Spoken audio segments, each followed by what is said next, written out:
Bienvenue au niveau de ce quatrième tutoriel concernant l'utilisation de logiciel Adobe Photoshop CS2. On va essayer de faire l'exercice numéro 3 de la série qui consiste à créer une fleur en utilisant des outils de création vectorielle. On va essayer de créer nos propres images ou on va essayer de créer nos propres créations à travers le Pen Tools, l'outil Pen Tools ou bien la plume. Et aussi en utilisant les outils de transformation, le Path Selection Tool et le Direct Selection Tool. Tout d'abord, on va essayer de créer un nouveau fichier Adobe Photoshop. On va faire File New. On va essayer de prendre un standard de 640 sur 480 avec une résolution de 72 pixels et avec un mode RGB, un couleur de background d'arrière-plan blanc. Nous allons utiliser cette règle qui va nous aider beaucoup au niveau de cette règle va nous aider surtout au niveau de placement des feuilles. On va essayer d'utiliser cette règle pour placer la feuille au milieu, la première feuille au milieu. On va utiliser l'outil de déplacement. Ensuite, on va tirer la première ligne horizontale, l'axe horizontal, ensuite l'axe vertical. On essaie de la mettre au milieu. On peut déplacer ensuite. Ce n'est pas au milieu. Ça, c'est bon. Maintenant, on va utiliser le Pen Tools. Cet outil magique, surtout au niveau vectoriel. On va mettre un premier point ici. Ensuite, un deuxième point. On ne relâche pas. On va faire la tangente. Ensuite, on va mettre un troisième point ici.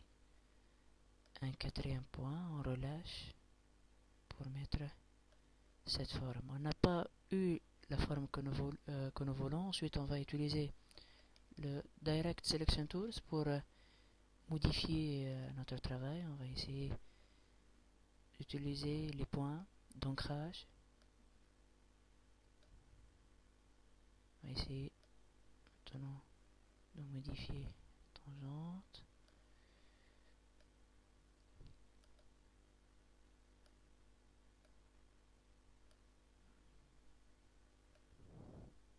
Ici aussi.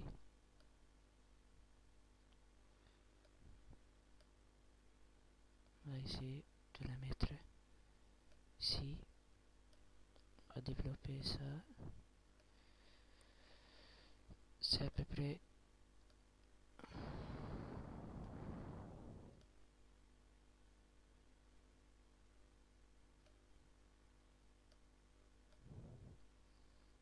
c'est ça l'image. On va essayer d'agrandir ici. On va essayer d'agrandir là. Diminuer un petit peu. Ça demande un petit peu de la patience, aussi de l'expérience au niveau de l'utilisation des outils de vectoriel.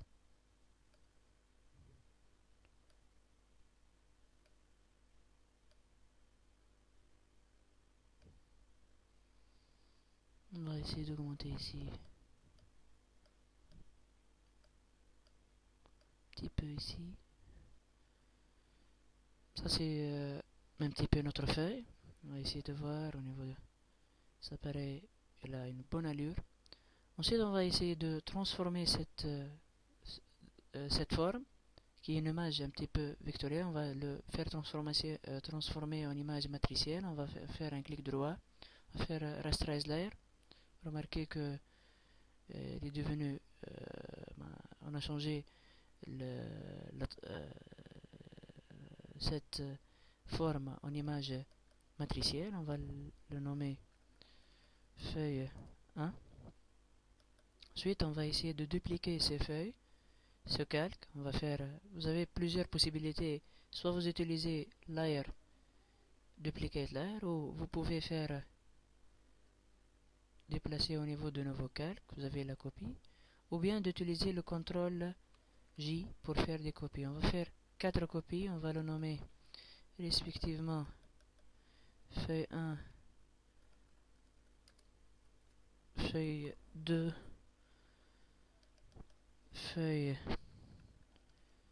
3.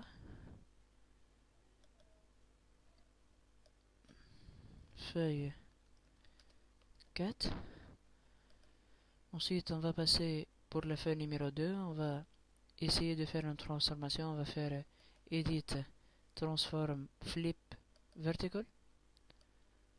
On va déplacer avec le tweet déplacement ici. On va essayer de déplacer ici. Remarquez l'utilité de la règle au niveau de l'emplacement de la feuille. Ensuite, pour la feuille numéro 3, on va sélectionner aussi, on va faire Edit, Transform, Rotate 80 degrés, rotation à droite. Ça, c'est la deuxième. Ensuite, on va passer pour la troisième, la quatrième, je m'excuse. On va faire Edit, Transform, Rotate au niveau du sens contraire. Remarquez que la feuille maintenant est bien placée. On va essayer maintenant de créer ce qu'on appelle... La feuille maintenant est bien placée. On va essayer d'appliquer une mise en forme pour les feuilles. On va essayer d'appliquer soit des styles qui existent. Vous voyez qu'il existe des styles. On peut appliquer pour chaque feuille des styles qui existent. On va faire ça par exemple. C'est un choix bien sûr que vous pouvez le faire. Ça c'est pour la feuille. Maintenant on va essayer de créer le background, c'est-à-dire on va essayer de créer ce background. On va essayer de créer ce background. On va sélectionner le calque de background. On va le transformer en calque utilisable. Ensuite, on va essayer de faire Select All. On va faire Edit. Je m'excuse. Select Modify Border. On va essayer d'augmenter la bordure à 15 pixels. Vous remarquez. Ensuite, on va essayer de mettre un effet de lissage. Pareil pour créer cette courbe. Ça, c'est ce qu'on appelle le lissage. Ensuite, on peut remplir avec un dégradé ou bien utiliser un gradient tools. On peut utiliser un gradient tools. Par exemple, ce gradient tools, on va créer un gradient tools. Ça sera mieux avec un gradient tools. On peut utiliser ce gradient tools d'un couleur sombre vers un couleur clair. Je vais prendre ça. Ensuite, pour couleur, remarquez que j'ai créé mon propre dégradé.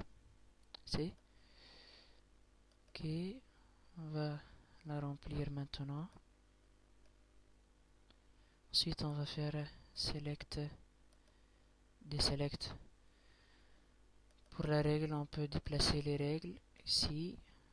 On n'a pas besoin maintenant pour les règles. Ça, c'est notre image que nous avons créée au niveau Photoshop. Bien sûr, vous pouvez dupliquer les calques pour atteindre l'objectif. Ça, on peut dupliquer pour faire des rotates ici, etc. Ça, concernant le tutoriel numéro 4. J'espère que c'est clair. L'utilisation de PenTools est une outil très intéressante, surtout au niveau vectoriel. Ça nous permet de créer des formes propres à nous, avec l'utilisation de Direct Selection Tools pour modifier si on a des problèmes au niveau de la forme. On a aussi utilisé des outils de sélection pour créer ce qu'on appelle une bordure pour notre feuille. J'espère que c'est clair cette formation. Inch'Allah pour un cinquième tutoriel.